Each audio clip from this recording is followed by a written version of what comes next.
Welcome to a Tech Moment on Cannabis Tech. I'm your host, Christina Etter. In this podcast, we talk about all the exciting things that are happening in the cannabis industry from kind of a behind-the-scenes perspective. Now, although the cannabis industry is absolutely buzzing with excitement regarding the potential for the move from Schedule 1 to Schedule 3, we have some recent events that highlight it's just simply not enough. While Biden's using the right words, his actions have yet to follow suit. People are still being arrested, incarcerated, and condemned for marijuana use. Today, I am absolutely thrilled to bring on Kyle Turley, former NFL player and founder of the Cannabis Freedom Party, to discuss the disparities between the lip service we're getting and the action that's needed. Welcome to the show, Kyle. Thank you so much. It's great to be with you. So I was so excited when I got this email from the CFP discussing these recent events, and I'm going to let you kind of give us some of that background on what's actually happened. But in the email that was sent over to me, you had a statement and you're highlighting these inconsistencies between the federal and the state cannabis laws. So as we're looking at this possible change, if you had an opportunity to sit down with Biden and talk to him about the things that he could do to immediately address some of these discrepancies, what could you say to him? I mean, how do we prevent things like this from happening? And again, can you just give us a little bit of background on what happened last week and what's kind of transpired to prompt this conversation? Sure. Yeah. I guess, to start off with that, it's two NFL football players that were arrested in Kansas, on the Kansas side of Kansas City, where they were, crossed the wrong line. Unfortunately, as a player, I had to dance around that line myself. I was a cannabis user by that time in my career. I didn't become a cannabis user till about my second or third year in the NFL. I'd completely committed to the dream and then was informed that it's a once a year test in the NFL. It was random in college. So, there's this confusion about it as you get into the professional ranks as to how the NFL views cannabis and or street drugs for that matter, and they really don't care past you passing that one drug test that they can tell everybody he passed the drug test. What do we have? Then we don't have any more liability on this. So that said, this was an incident that happened in Kansas where two Kansas City Chiefs offensive linemen. I was an offensive lineman. I know the rigors of the game and all the things that you're required to do as an offensive lineman. You're in on every play.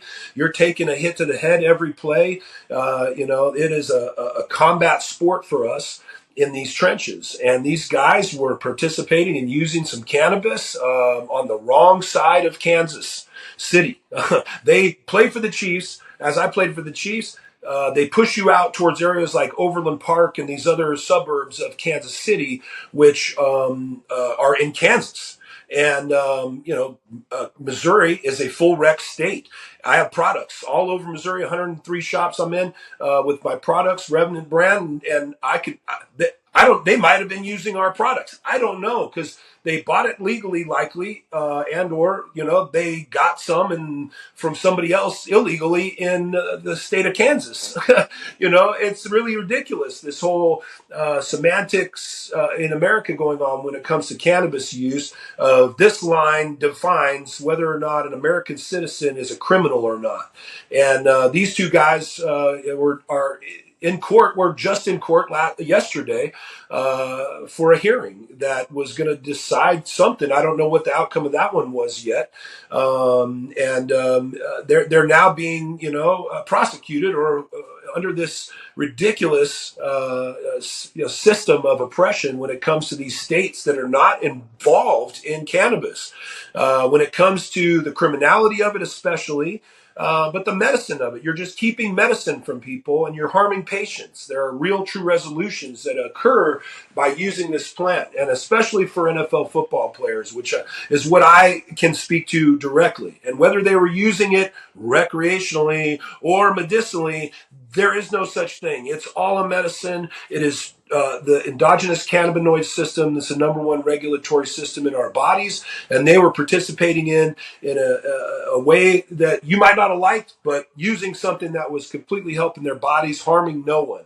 I don't know the circumstances of their arrest and how they were pulled over in a car or at a house or anything like that, just period. And what Joe Biden can do to answer that part of the question is very simple. It has been simple. Trump could have done it. Everybody could have done it. Obama could have done it. Clinton could have done it. And it's as simple as a signature on a piece of paper by the President of the United States as an executive order to federally legalize marijuana. That can happen today, right now, in the Oval Office, and it's over. And if you're going to talk about it, then you better be about it. And all they're doing is just giving lip service right now. And that's all anybody's ever done. The only thing that's ever truly been done that people that understand this industry is the Farm Bill. And that was Trump. And he pushed that through. I'm not a partisan person, but I'm for candidates. And the CFP is for candidates that are going to be for cannabis. The Farm Bill is one of those. Dropping the scheduling is on its way. It's getting there, sure. Thanks, Joe, and all these little scraps from the table we're getting. But the president of the United States, no matter who it is, has the ability and power to federally legalize marijuana with a signature as an executive order at any moment. Period. Right. Right. So tell me a little bit too, because this was something that I found interesting. And obviously, this has been a big problem for everyone that's ever been arrested by marijuana. But what kind of problems can this cause for these players within the NFL? And then also, touch base a little bit for me. Isn't Godric on an international pathway into the NFL? So could this arrest become kind of a bigger issue for him in the long run? I would think that it could. 100%. You're talking about affecting, the player's income, obviously, domestically and internationally now, because the NFL's push to an 18-game season means more overseas games. Games in America, they want to go to more countries. And so, you're not going to be able to go to certain countries where, players are going to have these records on cannabis, or if there's all these different laws and whatever that people have with their ridiculousness, there's going to be an effect there. Then, the program, that's the biggest one. Unfortunately, there's a program the NFL has applied that you must go into if you're ever arrested or in any incident involving the police. And that program puts you into automatic drug testing at random all the time.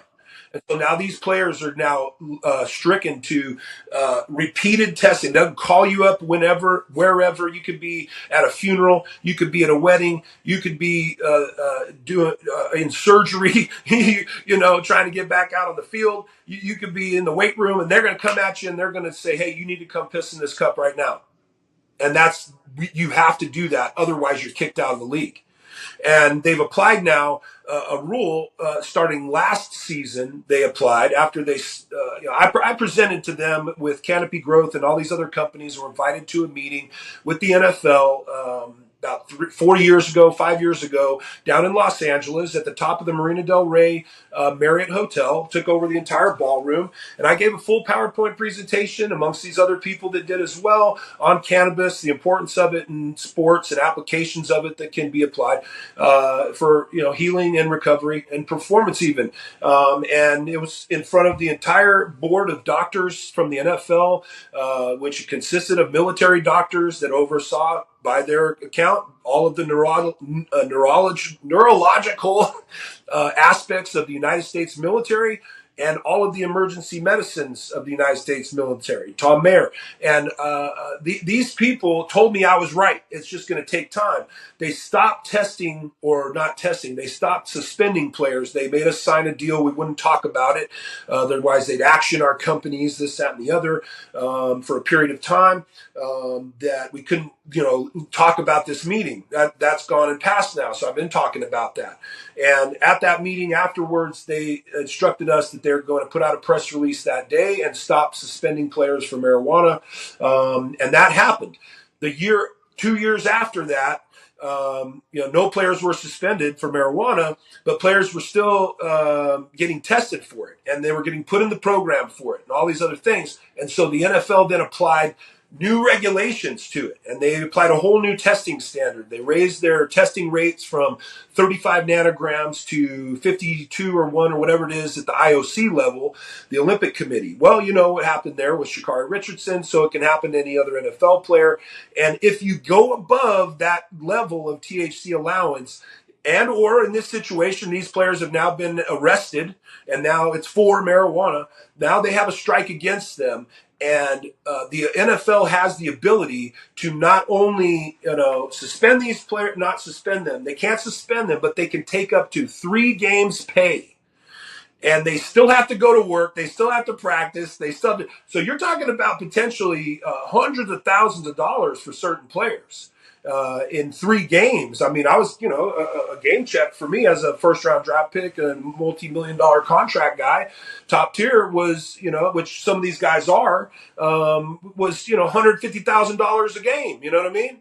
And so you're talking about hundreds of thousands of dollars these guys are now going to be out of, and then attorneys' fees and all these other things now they got to pay for. And literally, it was a line. Kansas City, the Arrowhead Stadium is in Missouri, and the way that where they put you're going to talk. I hope that people listen around this area and start informing these players that they should stop buying houses out in Overland Park. And you know who's going to go fighting for marijuana? The real estate companies. I promise you, because that's where they put everybody. From all the best that have ever played the game to all the new guys, they ship you out. Unless you live in the plaza downtown, you live out in Overland Park. And that's going to start changing, I think. And you're going to start seeing the real estate community rising up going, hey, man, we're losing all the Chiefs players over here in Kansas. Well, this is the reason.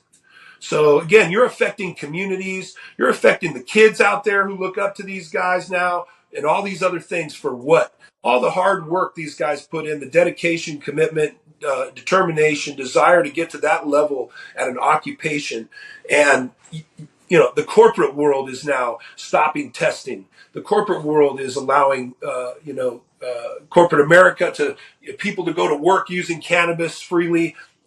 Police organizations are fighting for it, for off-duty officers to be allowed to, use cannabis medicinally. All these other things that need to occur, and this is just another perpetuation. Now you put these players as well on a block that they're, stigmatized for the rest of their careers as being a problem, and that if they go to another team, then that team's going to have to address it.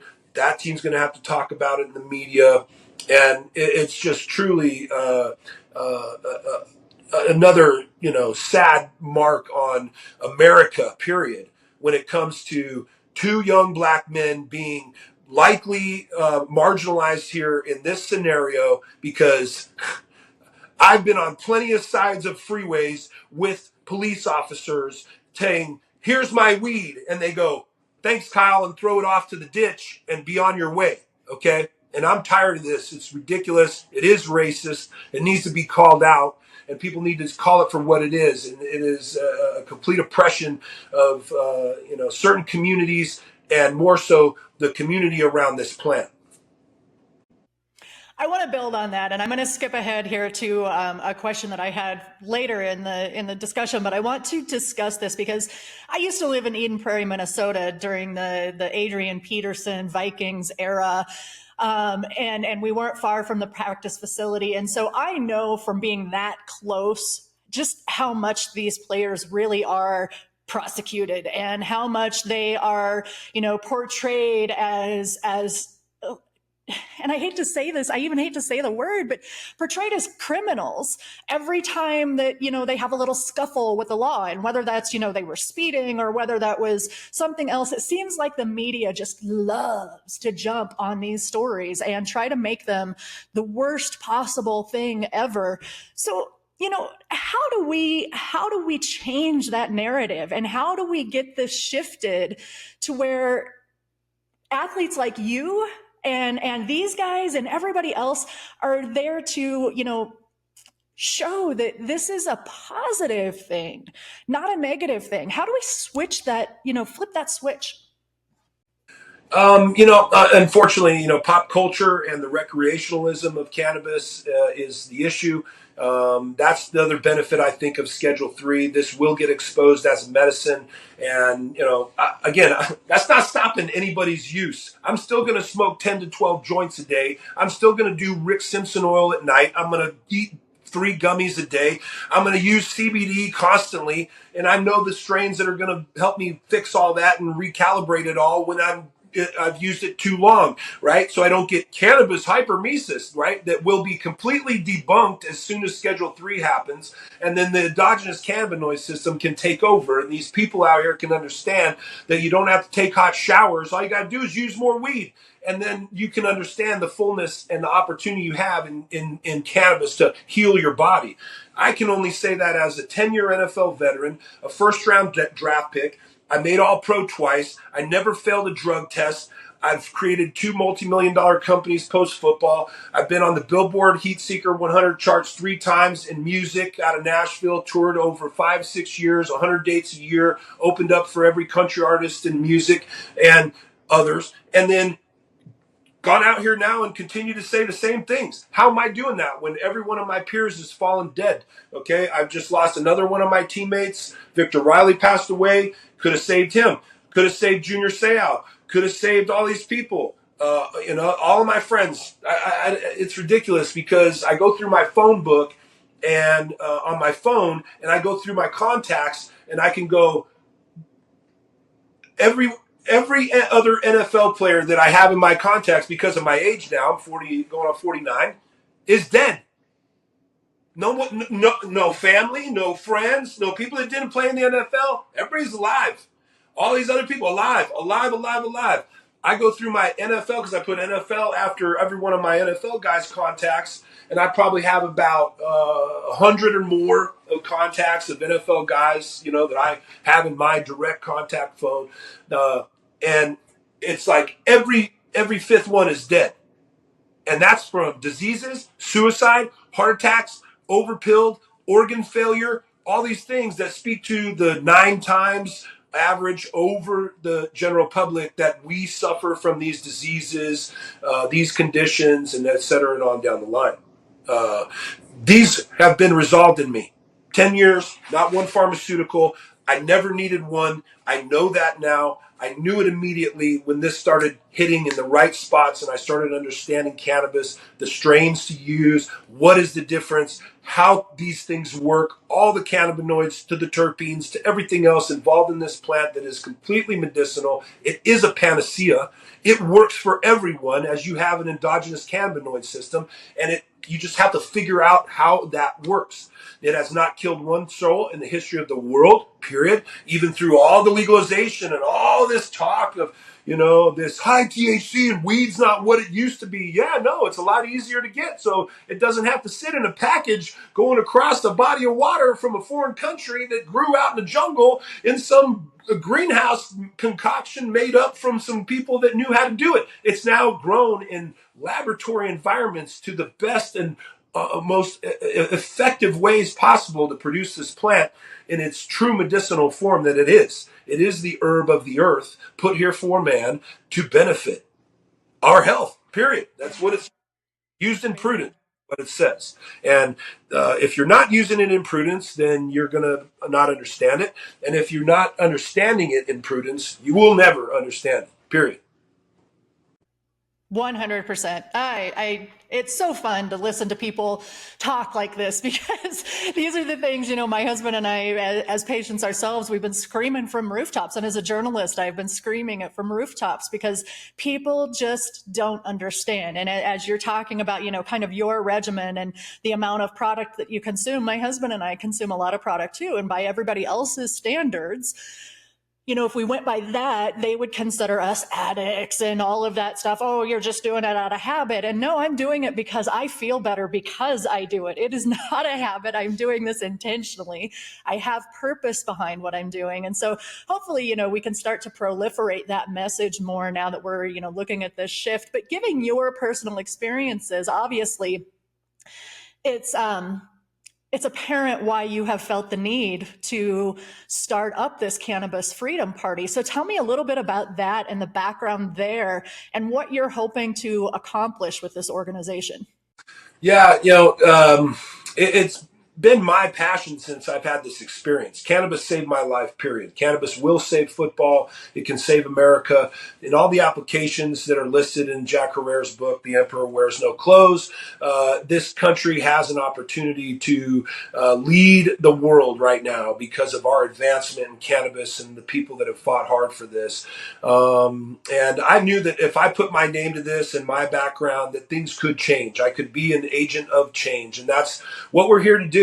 We're here to apply who we are and our God-given ability to be an agent for change, for the better or the worse is what it is. And if you choose to go down a certain road, then applying everything that you have through that will guide you through all of these situations that you're going to be faced with. And so how do you attack all these things politically? I went to DC. I saw it for what it was. I had an opportunity years ago, almost 10 years ago, to go to DC and do some lobbying and meet all these politicians, get invited to the cloakroom and see the behind the scenes of what goes on in our politics. It's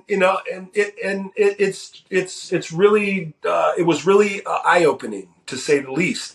It was very, very educational, and to understand that any one of us has the ability to go affect millions of people through just our efforts of continuing to go down a certain road and connect to the right people with the right causes and the right energies.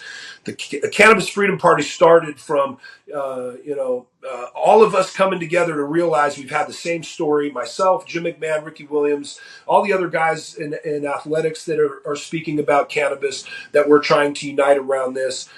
We've done so because of this unique experience that we've had through cannabis. It's not, oh, well, this kind of worked or this kind of works. It's, no, dude, I had the same experience. Isn't this crazy? And we're like, yeah, man, I can't believe we're still here. Everybody's dying and we're still here. We're still going through this life and we're thriving and living and enjoying it.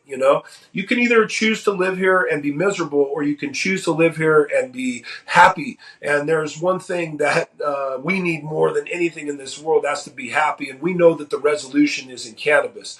The Cannabis Freedom Party is a group of people that came together and then connected with some good political consultants and people that have dedicated their life to this, from Gretchen to Don Murphy and all these people that have been, helping us along the way to advance what it is we're able to do, and that's access a platform because of what we did. And as I say, it's unfortunate that everybody is hearing this from crazy Kyle Turley, who threw the helmet and lost all his hair, and now is claiming all these things about cannabis. The science community needs to take charge here, and it shouldn't be me doing it. It shouldn't be the Cannabis Freedom Party. But just like, unfortunately, the organization I belong to with Mike Ditka, that kind of really started this whole thing, because that's how Jim McMahon and I came connected, is retired player efforts to really try to resolve the issues in our community. And that's what we can only do, because that's our community. And what we found in the resolution is cannabis. From our meetings at these charity events for these causes, Jim and I found each other, realized that we both like cannabis, and we're consuming cannabis together in our first hangout. And I'm a kid who grew up, I'm a Mormon, and my dad went to BYU, my mom went to BYU. This is Jim McMahon on top of that, and he went to the Bears and he's Super Bowl champion. And how is this? And we're communicating and interacting as if we were from the same era, and that we've known each other for a long time. And from all the incidents of what we have going on with our country right now, from all the things going on in these college campuses, to what's going on in our political arenas, to all these ridiculous wars, I know, and everybody else that understands this plant knows, if we were dropping weed instead of food rations into, while the food rations are being dropped, we could drop weed at the same time, and everybody will stop what they're doing. You want a ceasefire? Drop weed on everybody, okay? And let everybody start it, and then you'll see truth of what this plan is, and that it can save all of these scenarios that go way out of control. It saves me, and it has for 10 plus years since I've used it, and it will forever. And I know that now because it has enlightened me. It has ignited the understanding within me to understand who I truly am. And that starts where I found it to be, and that is in the center of our brains, and that is the endogenous cannabinoid system, aka your Christ. It's at the top, it's in the center, it controls it all, and it gets everything out of your body that you don't need to be there, and everything drawn back in that can help you progress through this life and see things for what they are. We're trying to make an impact with the Cannabis Freedom Party. We've got a PAC we're forming. We're trying to raise funds so we can support politicians who support cannabis. That is our charge. We are nonpartisan. We want to support candidates who support cannabis, and that's what our intention is. So anybody out there looking to donate any funds, we really need it, because we're going to try and continue to do the things we know how to affect in DC, in Washington, and in the political arena, because they all love money, and they're all part of some of these cannabis companies, as it turns out. We find out in private conversations, and we're all just trying to find a way to speak the same language. And, here we are again, right? The Tower of Babel. Nobody knows how to talk to each other. And if we can learn how to do that, then we can learn how to overcome all of this ridiculousness that continues to perpetuate in our world. 100%. And I know that we're running short on time. I actually have a hard stop at 10 for another interview. But I do want to ask you then, what is that next step for the CFP? What do you have planned here in the near future for the CFP? We're going to continue to do what we're doing and pushing forward on all the initiatives as they present themselves, with all the stuff going on with cannabis and reform right now, following through and making sure that and holding these people accountable. At the end of the day, Nikki Haley's back in the press. I went to New Hampshire, wherever that was, to the primaries, and in the snow and the cold, and went up there and got pictures with all those people, and Nikki was one of them, and then right after that, you see South Carolina move towards a medicinal program discussion that they're going to start to open up, because I got to her and I was able to say, hey, your husband, who's a war theater veteran, and all his friends need this, and it, and all of my friends need this, and it. And she says, I know, we're going to get this, we're going to get it done. And it's the states that need to control this. And she said a couple of things. And so, giving away little nuggets, and hopefully, she's the VP nominee. That's what my hope is. I predicted that after I met her. Trump likes fighters, and I hope that she goes in there, and then the military aspect of this gets brought back in there, because all of my military buddies are fighting the same fight with all the great groups and organizations fighting for cannabis. I was paired up with a Navy SEAL when we were going through DC almost 10 years ago, and I supported the Weed for Warriors to travel from California, and gave them a vehicle to do it, and help support them get there to do the things that they're doing and marching for this. And people from every aspect that has a voice in this, we're hopefully going to see the change. And the Cannabis Freedom Party has the ability to try to put that into a vehicle that can go to DC and get things done. Too many times we're going to DC and it's just talk and nothing really follows through, and it's unfortunate because you don't have that vehicle to do it. You think that the good word's going to do it. You think that all of this knowledge and information is going to do it. It's a process, and having great people, like I said, Gretchen and Don, that are part of our company with the other people on board are going to, allow us that vehicle to really create the change, hopefully, or at least have that voice to interject and get these people to level up to where we need to be. Well, we appreciate you, Kyle. We really do. And thank you so much for all that you're doing to try to advance this. And of course, thank you so much for joining me today and having this conversation. I just feel like the more that we're having these kinds of conversations right now, and the more that we proliferate this message, the better off we're going to end in the long run. So again, I thank you so much for your time. It's been amazing to have you on the show, and we're going to look forward to seeing what comes out of the CFP next. Thank you so much.